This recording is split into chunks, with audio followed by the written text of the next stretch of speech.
Well, I'm pleased to be joined this afternoon by Ilya Shapiro, a senior fellow and director of constitutional studies at the Manhattan Institute. Ilya's latest book is Lawless, The Miseducation of America's Elites, and he's joining us to talk about that and several other topics as well. So thank you for joining us, Ilya. Great to be here. Great to be in the crown jewel of the Florida Panhandle. Well, when you're right, you're right. I can't disagree with you. Well, let's start off, Ilya. Tell us a little bit about your background and why did you decide to write this particular book? Well, I was born in Moscow, Russia, back during the Cold War, and my parents decided they didn't want me growing up under communism, so they did everything they could and managed to get out when I was very little, and we came to Canada. I grew up. There's a longer story about the immigration journey that you can read elsewhere, but I grew up in a small town about an hour and a half from Toronto and then moved to Toronto for high school, but I always wanted to be American. I sort of felt like we took a wrong turn at the St. Lawrence Seaway, and I preferred life, liberty, and pursuit of happiness to peace, order, and good government. Right. So I had to immigrate again, which was based on how backward our immigration system is, was actually harder than leaving the Soviet Union and coming to Canada, finally getting a green card and then getting naturalized 12 years ago now. And I like to say that like most immigrants, most naturalized Americans, I do a job that most native-born Americans won't, and that's defending the Constitution. Present company excluded, of course. I appreciate that, yes.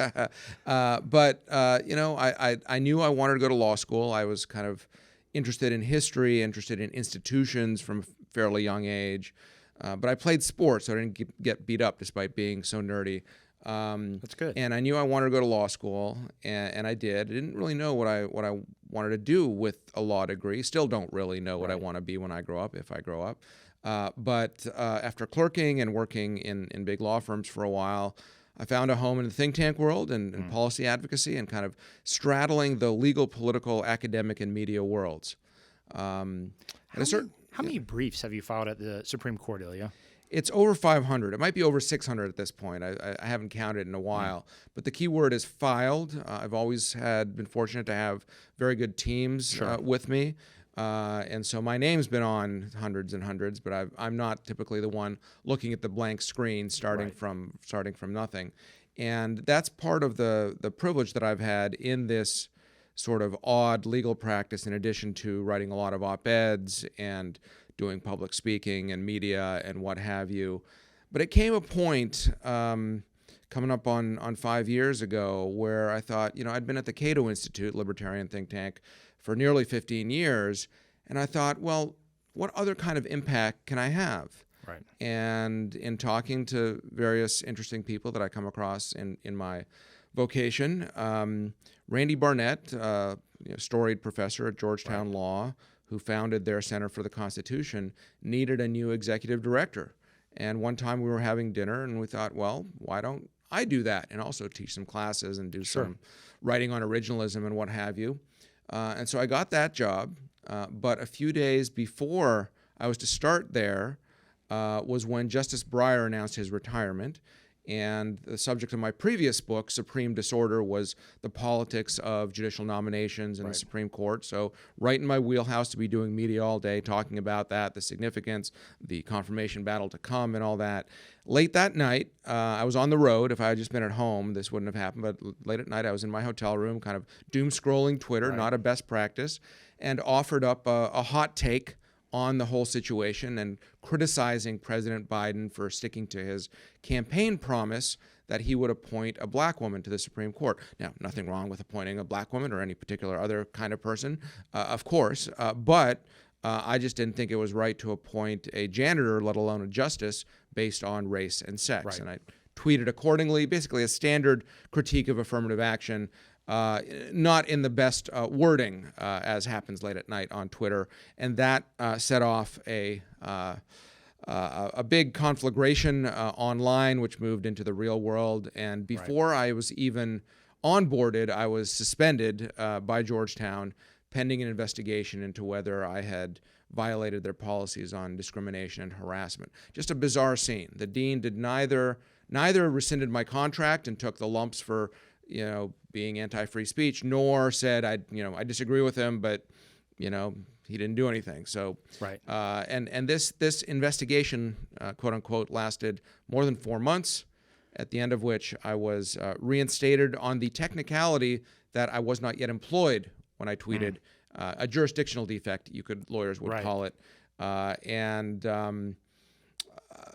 then I got the fine print, this report from the DEI office that had been investigated me, and they made clear that the next time that I went against progressive orthodoxy, then I'd be back in the Inquisition. Is it fair to say, I think in your book, you said they were setting you up for a slow motion firing, essentially? That's totally what it felt like, based on, I reproduced the report of the Office of Institutional Diversity, Equity, and Affirmative Action.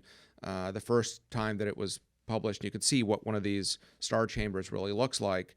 And they made it clear that I simply wasn't, I came to the realization with advice of counsel and Professor Barnett and my wife, who's a better lawyer than any of us, that I simply could not do the job I was hired to do, either inward-facing, teaching student programs, outward-facing, commentary, advocacy, media, what have you. That indeed, I would invariably, in commenting on hot-button Supreme Court cases, offend somebody. Right. And so I did what was probably my best lawyering ever.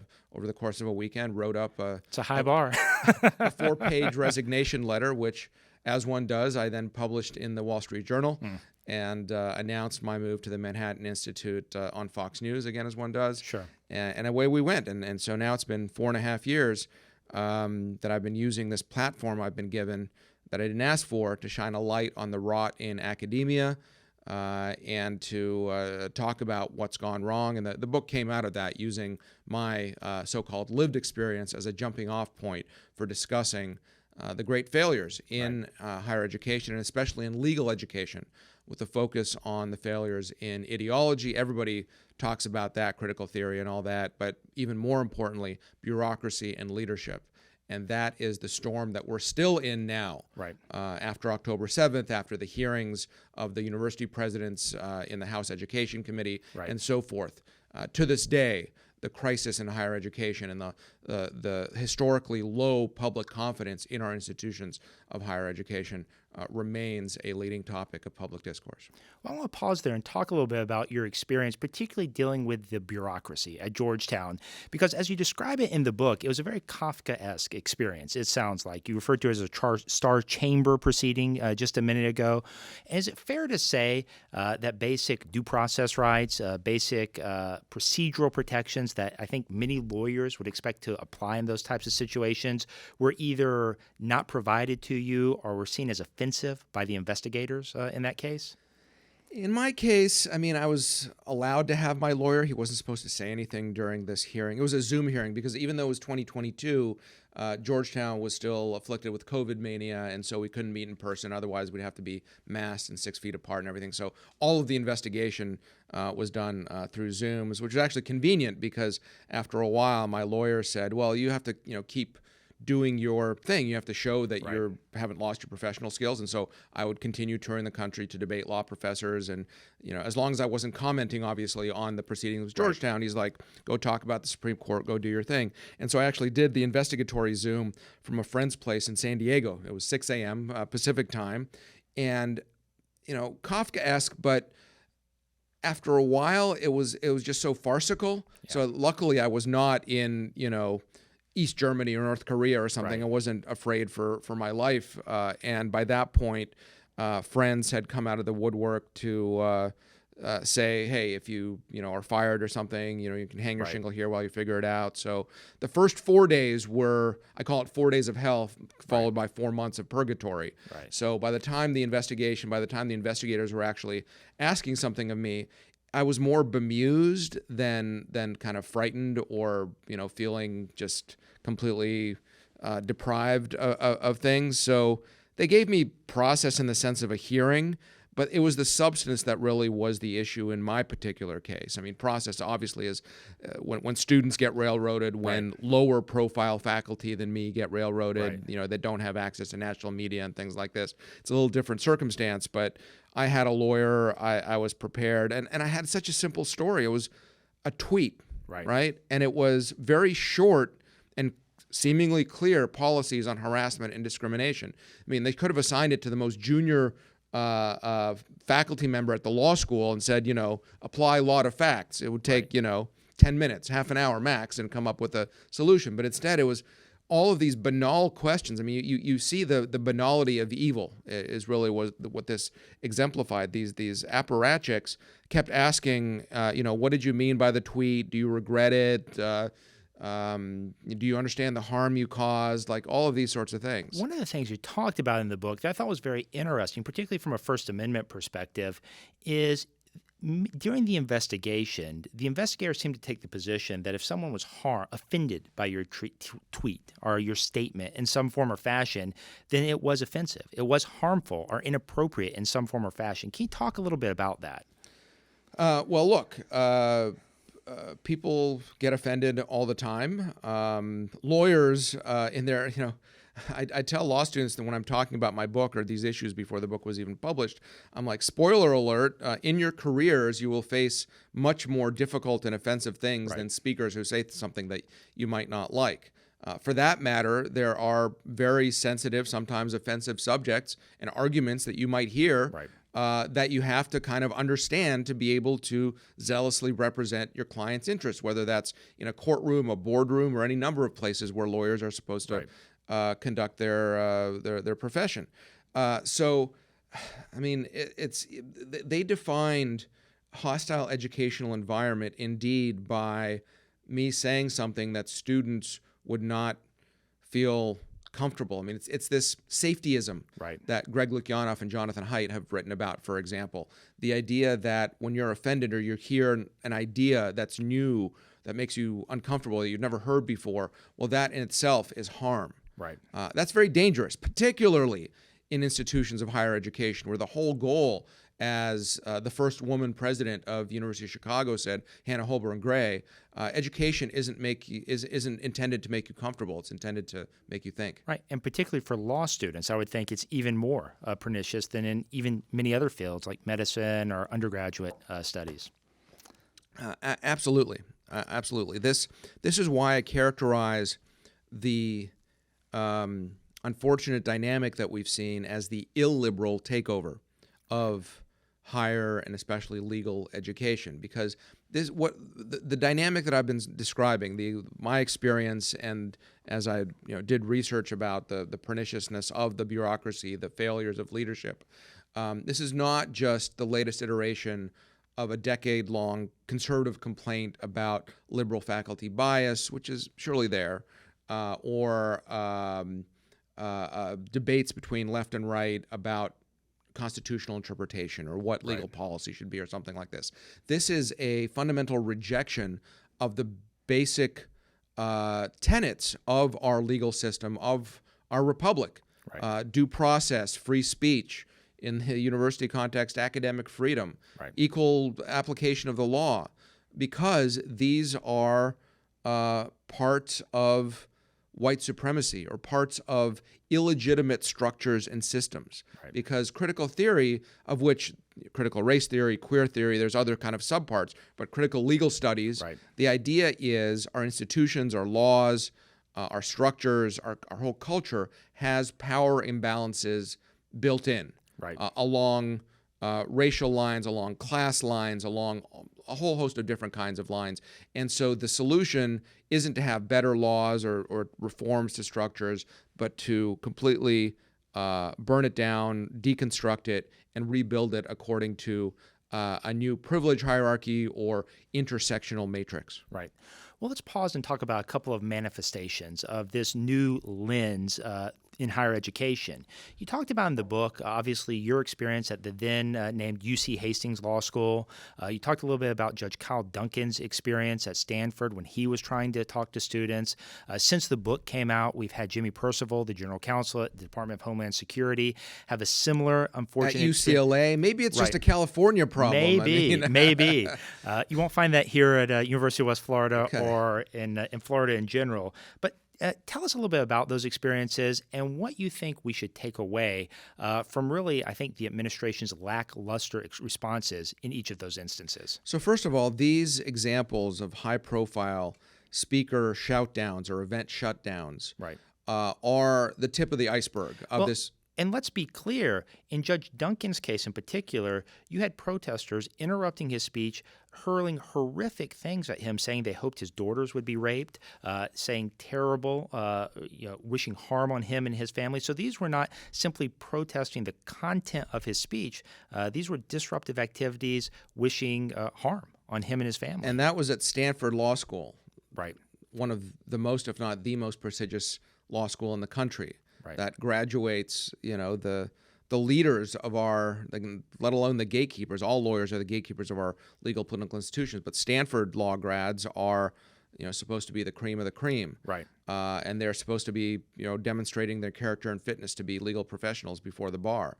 And those are the sorts of things that they were shouting at a federal judge. Right. Who was there to talk about what? Was he there to even argue some red meat culture war issue? No, he was talking about some nerdy topic about judging at a time of uncertainty when COVID rules are in flux and the Supreme Court hadn't defined the scope of the Second Amendment. Things that you would think people go to Stanford Law for the opportunity to interact with federal judges at the cutting edge of these legal developments. But no, they hurled invective at him. And an administrator, the DEI dean, appropriately enough, went up and basically sympathized with the protesters, said, reluctantly, I have to uphold the First Amendment and your free speech rights. But really, given the harm you're making, she said, is the juice worth the squeeze? Well, she actually, if I'm recalling correctly, she pulled out prepared remarks, essentially to castigate Judge Duncan and tell him essentially that he was pushing harmful positions. Right. Again, not in what he was going to be talking about, but because when he was a lawyer in private practice, he defended religious liberty in various ways that some in the LGBT community found offensive. As a judge, he wrote certain things and didn't use the correct pronouns in transgender-related cases, things like that. That's what they were protesting. That was the harm. His presence was causing the harm in that. Now, I don't know. This is just me. If I'm offended by somebody, let's say some pro-Hamas speaker or something, I'm just not going to attend that. Right. I will write about it. I will blog about it. I'll call attention to it or something. But if the mere presence makes me feel uncomfortable, well, I will absent myself from that. But that's not the course that these students took. But anyway, let me get back to your broader question. And I want to talk about, too, as part of that answer, the response the administration had in each of these instances. Because I don't think any of the students who disrupted those speeches were ever punished, were ever held accountable for their actions in those cases. And so I want to talk a little bit about, and I'd be curious to hear your thoughts. When you don't discipline bad behavior, you get more bad behavior. Yeah, but so first of all, I want to make the point that these kind of very visible types of events, whether they make national news or not, are the tip of the iceberg. You see them.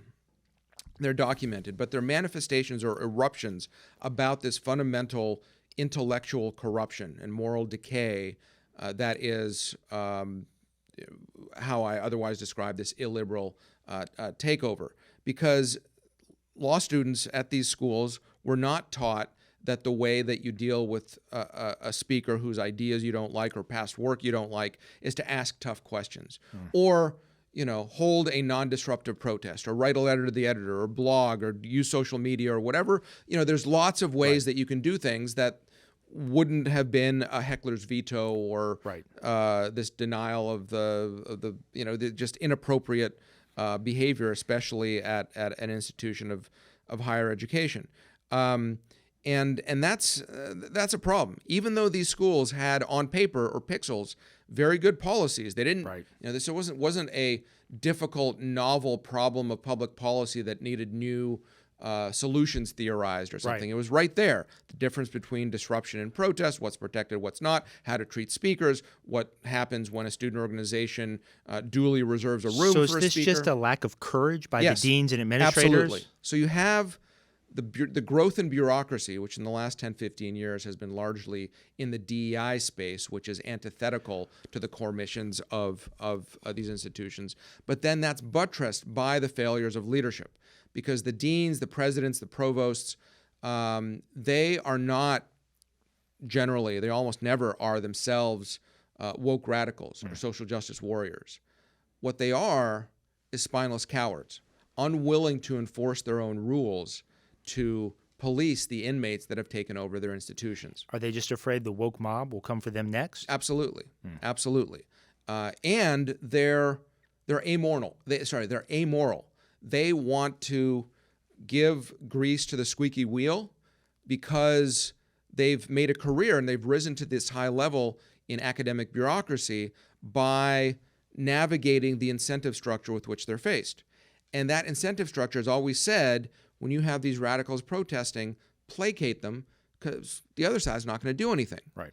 And so something that we've seen of late is all of a sudden the other side, meaning alumni, trustees in some cases, donors, employers, who wrote those letters saying that we're not going to hire people who shout at federal judges, we hope your daughters are raped, or, we support Hamas or something like this. That's inappropriate. We can't put you before our clients. The rare instance where big law firms stood up and took a stand? Yeah, and it's exceedingly low bar. Right. Just like it's, when the very occasional university president or chancellor or dean takes a stand and kicks out students that assault security guards and take over their offices, as Daniel Diermeyer at Vanderbilt did, for example, they get national acclaim. It's a very low bar, just enforcing your own rules. But at Hastings, at Stanford, at UCLA, nothing happened. UCLA even said, this is free speech at work. This is the marketplace of ideas, when the general counsel of DHS can't even get a word in to explain the policies or have a tough discussion or what have you. At Stanford, the then dean, now provost, she got a promotion, Jenny Martinez, did put out this 10-page memo, which I commend to all your listeners. It's probably the best exposition of free speech values in an academic setting that we've had in the last decade. Sure. But she also doesn't discipline any of the students involved because she says we can't identify everyone involved. It was on video, though, right? It was on video. Yeah. But if the idea is, we don't say we're not going to punish any criminals because we can't identify the perpetrators of every crime. Right. That's just not, that makes no sense. And also, she said that this was a failure of DEI in application, and she blamed the DEI dean, who no longer works at Stanford now. Right.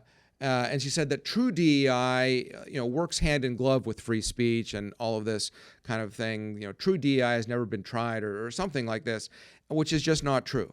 Because in practice, in the diversity industrial complex, as I've characterized it in an essay in Sapir a couple of years ago, the purveyors of this postmodern theory, of this illiberal critical theory, simply don't recognize the importance of the freedom of speech. And indeed, your rights depend on where you are in a given privilege hierarchy, where in this case, a federal judge who has done certain things that are less worthy of those freedoms, of course, is merits being shouted down, goes the argument. And so I discovered that there was speech is harm. Speech is harm. Yeah. And the National Association of Higher Education Diversity Officers, I may be mangling that acronym, but there's an organization with more than 10,000 people that belong to it, all work from that same playbook. And so Dean, now Provost Martinez's memo, while commendable in terms of the defense of free speech in general and in an academic environment, it fails in, again, not disciplining the students and in trying to square the circle between the diversicrats and those who defend traditional classical liberal values of higher education. Well, and just to put a finer point on it, in your book, and I think in our conversation here today, you've identified the growth in bureaucracy, educational bureaucracy, as one of the main drivers of this illiberal takeover of higher education. And in the book, you had a couple of shocking statistics. You said between 1975 and 2005, while there was a 50% growth in the number of faculty, there's an 85% growth in administrators and a 240% growth in administrative staff. And then you also mentioned an Department of Education study that said between 1993 and 2009, administrative positions increased by 60%, over 60%, which was about 10 times the growth rate of tenured faculty at the same time. So and those statistics end before the explosion of DEI. Right. That just shows the growth in bureaucracy generally, such that you have the bureaucratic tail waving the pedagogical dog, if you will. Right. Since then, the growth of administrators and staff has gone even faster, at a higher ratio than a faculty or students. The joke is that 100 years ago, Yaleys showed up at college with their own personal butler, and now we're trying to provide them with that same level of service. I mean, literally, there are something like 6 times the number of bureaucrats at Yale as students. Yeah. It's bizarre. So what do we do about it? Do we And Zach, sorry to interrupt, but you and I aren't that old. I still think of myself. Sometimes I feel like I was in law school and college, just yesterday. Sometimes I feel like it was a long time ago in a galaxy far, far away. But when we were on campus, they didn't have this. So what I've been describing in my book has largely happened in the last quarter century and especially the last decade. I mean, we had faculty bias, we had racial preferences and affirmative action. Yeah, that's a story that goes back decades. But the bureaucratic explosion and the failure of leadership to placate the illiberal mob is a relatively new phenomenon, and that's where the real crisis comes in. And was that supercharged by COVID? Do you think? Absolutely. COVID addled people's minds. I have a whole chapter about COVID because the responses to it was the kind of the failures more broadly in a microcosm. You had even more administrators hired during COVID, and it's not like they left after the pandemic. They're still there trying to do who knows what. Right. So what do we do about it? I mean, do we start by cutting administrative positions? In the book, you mentioned institutional neutrality, the Kelvin report out of the University of Chicago, which kind of put forward this idea of institutional neutrality. What should universities, college presidents, what should they be doing to combat this illiberal takeover of higher education? Well, I'm for all of the above. It can't all be done internally because university leaders are not necessarily in agreement with this critique and are not going to be in agreement with solutions that you or I might propose. But it takes a more active role by trustees. Now, you and I are both trustees in the State University system of Florida. I'm at Florida Poly. You're at University of Western Florida. And Governor DeSantis especially, but also Governor Abbott and Youngkin in Virginia and certain others have recognized that their trustee appointments are agenda driving as much as appointing the deputy health secretary of the state or whatever it is. So that's an important driver. We have to reconceive the role of the trustee. Donors have become clued in to something that's going on, and especially at larger institutions that are sensitive to donors. They even when Harvard noticed that there was a drop of 5% in both total dollars and participation rates by alumni. The red siren went off because they don't want the green eye shade folks don't want that to become a downward trend. So just very little bits of donor action can have an impact. And then for public institutions, especially state legislatures, have a role not to decree what gets taught in class so much as to structure the universities.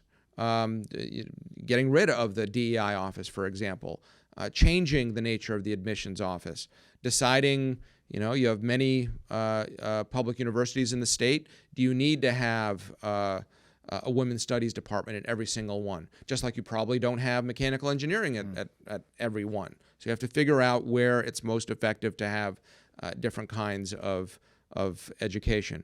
Employers, state attorneys general investigating for fraud, whether they're misusing taxpayer money. The federal government has finally gotten involved after not overseeing, which is Congress's role, the spending of all of those federal funds, which come with plenty of strings attached, including free speech protections, including civil rights protections, whether against anti-Semitism, whether against racial preferences, all the rest of it. Finally, we've seen Congress get involved with oversight hearings, and then we've seen the executive branch with investigations and ultimately settlements and fines and consent decrees to start changing these things. But it's not going to get fixed overnight, and all of those folks that are supporters and builders of the previous regime aren't just going to kind of run away and, I used to say, learn to code, but we don't code anymore because of AI. But whatever people do now, they're not going to go away. They're in a defensive crouch, looking to wait out this administration, looking to expand again their empires when they can. So it's going to take some time. Well, I want to end on this question because our time together is quickly coming to an end.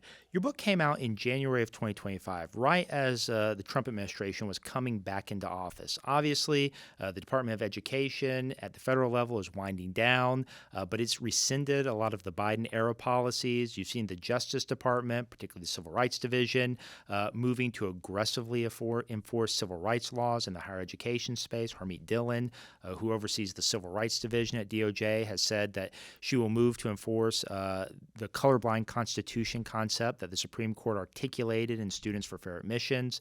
So do you think we are in a better place today than when your book was published in January of 2025? Or do you think, as you just alluded to, a lot of the problems are still bubbling under the surface, just waiting to come back whenever this administration takes its foot off the gas? Well, both. We're clearly better. There's been actions taken. There have been changes. There have been bureaucratic restructurings and cutbacks by state legislatures with public schools in different places. But we're very much in the eye of the storm. So I resigned from Georgetown just over 4 years ago. I wouldn't say that I'm now optimistic, but I'm definitely less pessimistic than I was 4 years ago. But I think progress or reform is coming in fits and starts, and it's uneven, and it depends on the institution and it depends on the leaders. I think we're in a churn of reputation and effectiveness of institutions, and the schools that we think are good or prestigious now, whether kind of just in general popular conception or by employers in given fields, is different now than it was when you and I were in college, and it's going to be different in 20 years.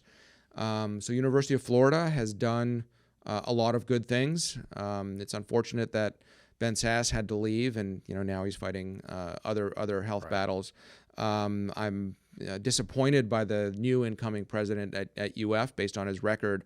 I don't know if he's has the will to continue that kind of reformist surge. But in general, you see students voting with their feet and their applications, and donors with their money, moving from the Northeast to the Southeast. I call this the problem of the cold and the scolds, people seeking better climates, both meteorological and ideological.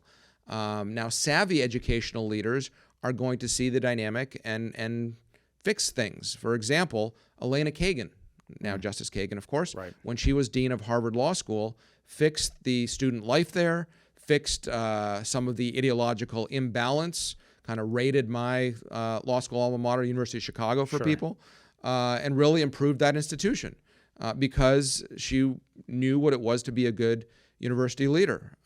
So it doesn't mean you have to have conservatives or people who bang on their chest as not being progressive or woke or something to have good educational leadership. But it does mean that different institutions are, as we've seen, responding in different ways, in some in more or less good faith. So it's too soon to tell exactly what's going on, but it's a shuffle. And as there's been a vibe shift in society, by which I don't mean the November 2024 election, I mean just generally our political culture writ large, some of that has to have an impact even in those isolated academic bubbles. Excellent. Well, this has been a fascinating conversation. Thank you for joining us today. And this conversation sponsored by the UWF Academy for Civic Republicanism. Stay tuned. We'd love to have you back again in the future. And thank you for making time today. Thank you, Zach.